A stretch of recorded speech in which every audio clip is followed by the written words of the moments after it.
Social মিডিয়ার যুগে কত খবরই তো ভাইরাল হয়, কিন্তু তার মধ্যে কিছু খবর থাকে যা মন ছুঁয়ে যায়। আজ আমরা সেরকমই একটি রিপোর্ট আপনাদের দেখাবো। খাবার ডেলিভারি সংস্থার এক যুবক নিজের বেতনের অর্ধেক টাকা খরচ করে দুস্থদের সেবায় নিয়োগ করে। দিল্লির প্রবল ঠান্ডায় খুঁজে খুঁজে ফুটপাতবাসীর গায়ে রাতের অন্ধকারে কম্বল চাপা দিয়ে আসেন এই যুবক।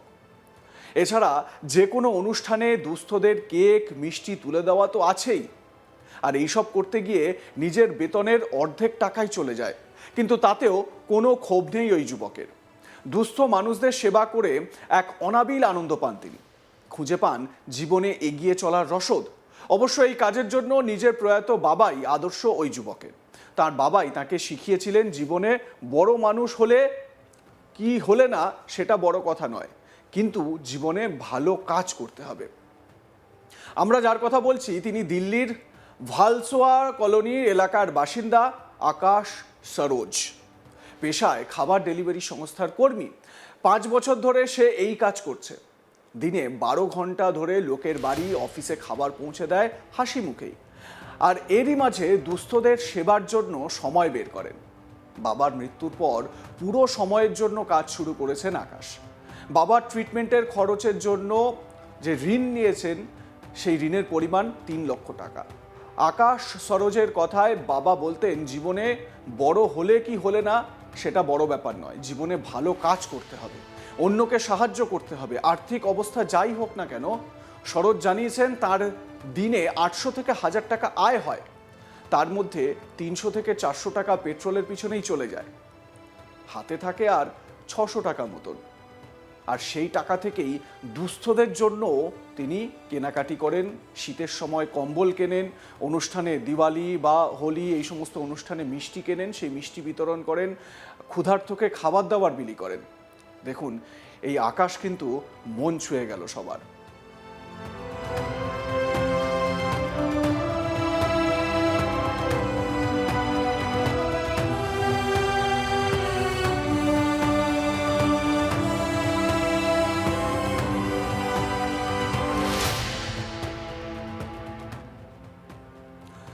আকাশ সে নিজে কি বলছে, কেন সে এরকম করে, কি জন্য, তার অনুপ্রেরণা কি, শুনুন তার মুখেই। पापा ने मुझसे एक बात की थी, तो बेटा तू कुछ भी काम कर, तू आगे तो कुछ भी बड़ा आदमी बन या मत बन, कोई दिक्कत नहीं, बट अपने कर्म अच्छे करियो, लोगों की हेल्प करियो। वही मेरे पापा के कुछ शब्द थे जो अब तक मुझे याद है और मैं करता हूँ। मेरी एवरेज जो इनकम होती है मिनिमम 800 से लेके 1000 तक हो जाती है, जिसमें कि मेरा 300 से 400 का मेरा पेट्रोल लग जाता है गाड़ी का, तो बचता है वही 600 रुपये 600 समथिंग। तो फिर उसमें भी कम से कम मैं लोगों की 300-400 की हेल्प कर देता हूँ। अभी ठंड चल रही है, किसी के पास कोई कंबल नहीं है, जितना मुझसे होता है मैं कंबल बांटता हूँ। খাবার ডেলিভারি সংস্থার কাজের পাশাপাশি আকাশের একটি স্বপ্ন রয়েছে, একদিন কোরিওগ্রাফার হবে সে। তার জন্য অবসর সময় চলে নাচের মহড়াও। মানে নিজের এই কাজের ফাঁকে, ব্যস্ত কাজের ফাঁকেও নিজের জীবনের আনন্দ এবং নিজে কি হতে চায় সেই স্বপ্নটাও পূরণ করার চেষ্টা করে সে। দেখুন সরোজের ডান্স মুভ।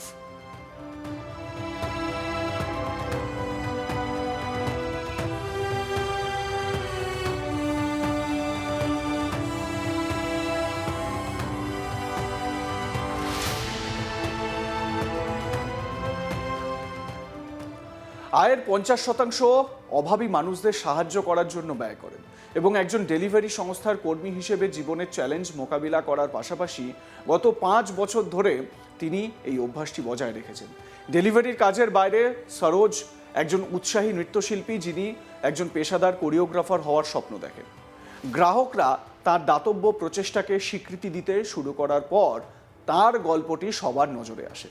এমনকি একজন গ্রাহক বিশেষভাবে তার এই কাজের জন্য 500 টাকা করে দানও করেন, মানে প্রত্যেক মাসে তাকে 500 টাকা করে দেন।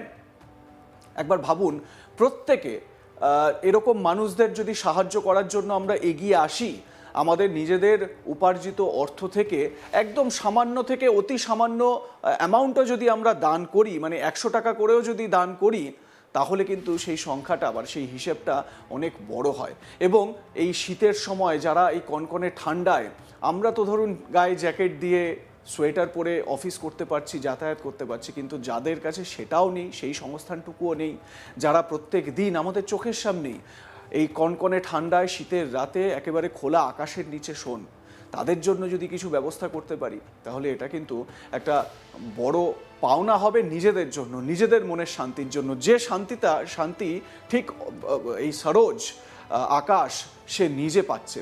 এই কাজের মাধ্যমে সে নিজের যে 600 টাকা নিজের জন্য বাঁচে প্রত্যেক দিন, সেই 600 টাকার থেকে অর্ধেক, মানে আমি যদি হিসেব ধরি তাহলে 300 টাকা সে এই সমস্ত কাজের জন্য খরচ করে এবং মানুষকে, দুস্থ মানুষের সেবার জন্য নিয়োজিত করে তার সেই অর্ধেক টাকা। একবার ভাবুন সে নিজে কতটা আনন্দিত ফিল করে, সে নিজে কতটা গর্বিত ফিল করে এই কাজ করার মধ্যে দিয়ে। তো সরোজ সে নিজের বাবার অনুপ্রেরণায় এই কাজে ব্রতী হয়েছে।